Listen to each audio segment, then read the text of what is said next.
இந்த உலகத்தில் எவருமே ராமன் இல்லை.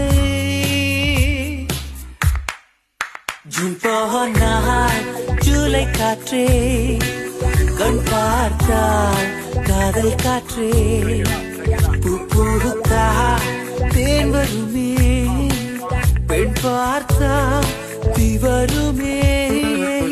என்னாச்சு தோணலியே ஏதாச்சு தெரியலையே நட்பாச்சு லவ் இல்லையே லவ் ஆச்சு நட்பில்லையே.